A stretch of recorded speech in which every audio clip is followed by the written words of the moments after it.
నమస్తే అమ్మా. నమస్తే తల్లి. అమ్మ స్త్రీలు కర్మకాండ చేయొచ్చా? మరి అబ్బాయిలు లేకపోతే ఏం చేస్తారు? అమ్మా, ఎక్కడా కూడా ఆడవాళ్ళు చెయ్యకూడదు అన్నటువంటి మాట లేదమ్మా. మరి ఎందుకు మరి మగపిల్లలే కావాలని కర్మకాండ కోసమే కదా మగపిల్లలే కావాలి కావాలి అని కంటారు. ఆ! వాళ్ళ ప్రయత్నం ఉందంట కనడంలో. కావాలనుకుంటారు వరకు సరే. హ్మ్. ఎందుకమ్మా మగపిల్లల కోసం ఐవీఎఫ్‌కి కూడా వెళ్తున్నారు ఇవాళ రేపు. వెళ్తున్నారు. హ్మ్. అదే అయితే గ్యారంటీగా మగపిల్లలు పుడతారని కూడా నమ్మకం లేదు కదా యూఎఫ్‌లో. లేదనుకోండి. లేదు. అంటే వాళ్ళు 50% 50% ఛాన్సెస్ ఛాన్సెస్ ఉన్నాయి అంటే కదా! ఎక్కువ శాతం ట్విన్స్ పుడతారు కదా! అదే కదా!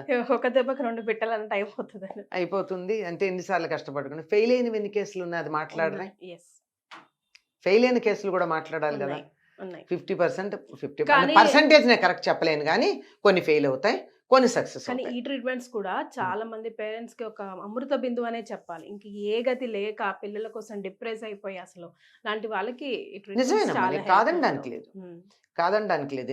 మీరు అన్నదానికి గ్యారంటీ ఏంటంటే మగపిల్లాడే అని గ్యారంటీ అదే ఏంటని చెప్పాను నేను. హ్మ్. హ్మ్. అయ్యాక ఇద్దరిద్దరు మాత్రం తరచుగా చేసేస్తున్నాను. ఎందుకంటే 2 సార్లు ఎందుకు కష్టపడాలి ఒకసారి అయిపోతుందని. హ్మ్. సాధారణంగా అడుగుతూ కూడా ఉంటారు. వీళ్ళు ప్రయత్నం చేస్తారు గానీ, 100కి 100 పాళ్ళు సక్సెస్ కాదు ఆడా, మగ అన్నది. యెస్. కానీ ఒకటి ఏంటంటే, ఎందుకు మగపిల్లలు కావాలనుకుంటారంటే, బీజం మగవాళ్ళది, క్షేత్రం స్త్రీలది. హ్మ్. కనుక మా బీజం బాగా, మా విత్తనం బాగా అభివృద్ధి చెందాలి అనే ఉద్దేశంతో మగపిల్లలు కావాలనుకుంటారు. అది మాత్రమే ప్రధానం. హ్మ్. అంతేగాని కర్మకాండలకు అని చెప్పడం అన్నది కూడా చెప్పడానికి వీల్లేదు. హ్మ్. ఆడవాళ్ళు పూర్వకాలంలో ఆహ్, చేసినట్టుగా దాఖలాలున్నాయమ్మా. ఉన్నాయా? అంటే మగవాళ్ళుంటే వాళ్ళే చేస్తారు. హ్మ్. ఎందుకంటే ఆడవాళ్ళు ఎంత లేదన్నా కొంత సౌకుమార్యం ఉంది. హ్మ్. శారీరకంగా మగవాళ్ళ కన్నా కొద్దిగా నాజూగ్గా ఉంటారు. యెస్. బలహీనమనను తేడా ఉంది. యెస్. బలహీనతకి మ నాజూకుతనానికి. నాజూకుతనానికి. హ్మ్. ఇప్పుడేంటంటే మగవాళ్ళు బలంగా ఉంటారు గానీ విరుగుతాయి వాళ్ళవి. ఆడవాళ్ళ బెరగవు, సాగుతాయి, వంగుతాయి. మరే. భావాలైనా, శరీరాలైనా. శరీరాలైన. అంచేత ఈ నాజూగ్గా ఉన్నవాళ్ళు అక్కడ ఎందుకులే అని జెప్పి వద్దన్నారు. హ్మ్. లేని పరిస్థితుల్లో చేసిన సందర్భాలు అక్కడక్కడ కనపడతాయి చెదురుమదురుగా. హుహు. అక్కడెవరు ఇది తప్పు అని అనలా. హుహు. భయపడతారు గనక అటువంటి భయాన్ని కలిగించి, బాధ కలిగించే ప్రదేశాలకు ఎందుకు అన్న ఉద్దేశంతో ఉంచేయడమే. ఏదైనా అనేక పనులుంటాయి. తలొక పని సర్దుకోవడంతో ఇంటి దగ్గర సర్దాల్సింది ఆడవాళ్ళు సర్దుతూ ఉంటే అక్కడికెళ్ళి చేసినటువంటి వాళ్ళు మగవాళ్ళు చేశారు. హుహుహు. లేదు అంటే మగవాళ్ళు ఆడవాళ్ళు చేసిన సందర్భాలున్నాయమ్మా. హుహు. ఇప్పటికి కూడా మీరు కాశీ, గయా లాంటి చోట్లకెడితే హ్మ్. ఎవరు చేస్తారమ్మా? కాశీలో అయితే పితృకార్యాలు చేసేటప్పుడు పురోహితుడు చేస్తాడు ఎవరికైనా. హ్మ్. గయలో అయితే పిండాలవి ఆడవాళ్ళెడితే ఆడవాళ్ళ చేతే చేయిస్తారు. హ్మ్. గయలో ఆడవాళ్ళే పిండిని లేపోతే అన్నాన్నో ముద్దలు చేసి ఎన్నో ముద్దలు 33 ఎన్నో చాలా చేస్తారు. చేసి అందరికీ పెట్టించడానికి అందరికీ పెడతారు. హ్మ్. అంచేత ఆహ్, చేసే అలవాటు. సంప్రదాయమే తప్ప శాస్త్రం కాదు. రెండిటికి తేడా ఉంది. తేడా ఉంది. పైగా ఇంకా తేడాలు మీకు చెప్తాను. హ్మ్. హ్మ్. అసలు కృష్ణా జిల్లాలో ఆడవాళ్ళు శ్మశానానికి వెళ్ళరు. హ్మ్. వెళ్ళనే వెళ్ళరు. ఆ! గోదావరి జిల్లాలో లాస్ట్ రైట్స్‌కి కూడా వెళ్లరు. వెళ్ళరు. హ్మ్. వీళ్ళ ఇంటి దగ్గరే ఉంటారు. ఓకే. మగవాళ్ళే వెడతారు. గోదావరి జిల్లాలో ఆడవాళ్ళంతా శ్మశానానికెడతారు. హ్మ్. ఆ తర్వాత ధర్మోదకాలు ఇవ్వడానికి కూడా మళ్ళీ శ్మశానానికెళ్ళి వెడతారు. హ్మ్. వీళ్ళిక్కడే చేస్తారు. ఒక్క తెలుగు ప్రాంతంలోనే కృష్ణా, గోదావరి జిల్లాల్లో ఈ తేడా ఉంది. తెలంగాణలో వెడతారు. హ్మ్. కదా! యెస్. వెళ్తారు. కొన్ని తెలంగాణలో కూడా కొన్ని ప్రాంతాలు వెళ్లారట. హుహు. ఇట్లా ఒక్కొక్క ప్రాంతంలో ఇది ప్రాంతీయమైనటువంటి ఆచారమే తప్ప, శాస్త్రంలో ఆడవాళ్ళు శ్మశానానికి వెళ్ళొచ్చా? వెళ్ళకూడదా? అన్నది లేదు. శాస్త్రం లేదు. హ్మ్. అలాగే వీటికి కూడా లేదు అని అంటారు. కొద్దిమంది చేసినటువంటి వాళ్ళు ఉన్నారు అన్నారు.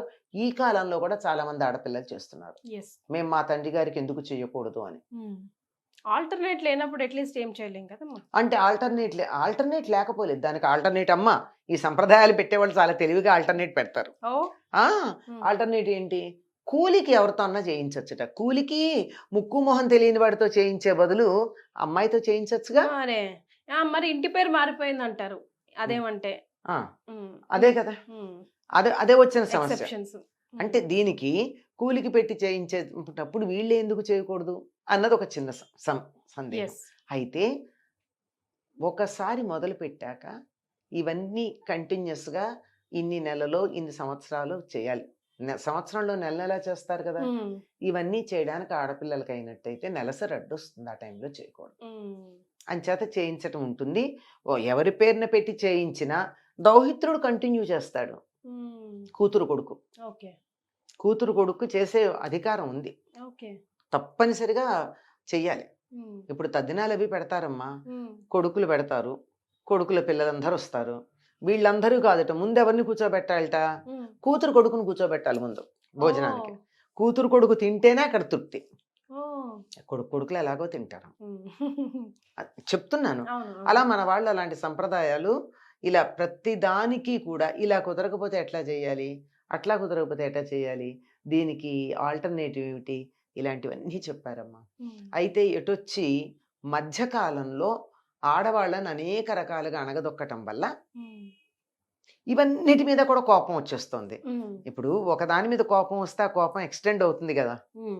ఈ ఇతర విషయాల మీదకి. హ్మ్. అట్లా రావడం జరిగిందే గానీ నిజానికి it's very healthy division of labour in the society. Okay. అంతేగాని దానికి ఎక్కడ క్వెషన్ మార్క్‌తో నిషేధం చూడక్కర్లేదు. అన్నట్టు నాకెక్కడా కనపడలేదు. హ్మ్. ఒకసారంటూ శరీరం వదిలిన తర్వాత ఇక్కడ ఉన్నటువంటి శరీరం ఆడ శరీరమా, మగ శరీరమా అన్నది శరీరం వదిలిన వాళ్ళకి సంబంధం లేదు. అందరికి పితృదేవతలే అంటారు. హ్మ్. పితృదేవత అంటే మగవాళ్ళు పితృదేవతే, ఆడవాళ్ళు పితృదేవతే. మాతృదేవత అన్న పదం వాడరే? యెస్. వాడారా? వాళ్ళే. లేదు. పితృదేవతలంటే ఒక్కసారి శరీరం వదిలేసిన తర్వాత ఈ ఇక్కడ ఉన్నటువంటి జెండర్ డిఫరెన్స్ ఇక్కడికే. శరీరం వదిలాక అది తేడా లేదు. హ్మ్.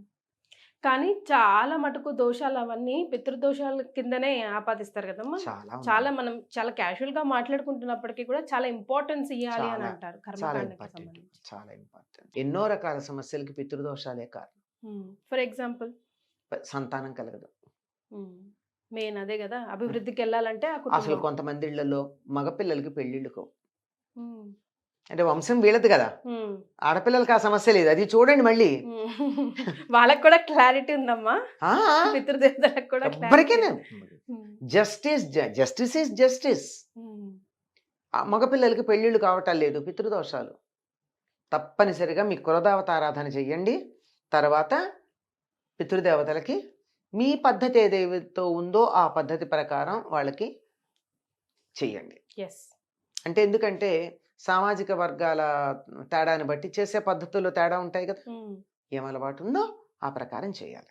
యెస్. ముందు క్రాస్ చెక్ చేసుకోవాలి. హ్మ్. రైట్. మనకెందుకు అవ్వట్లేదు అన్నదానికి ఈ 2 చెక్ చేసినటువంటి వాళ్ళకి చాలా మంది ఇళ్లల్లో పెళ్ళిళ్ళు కావడం, పిల్లలు కలగడం అన్నది నేను ప్రత్యక్షంగా చూసాను. ఓహ్!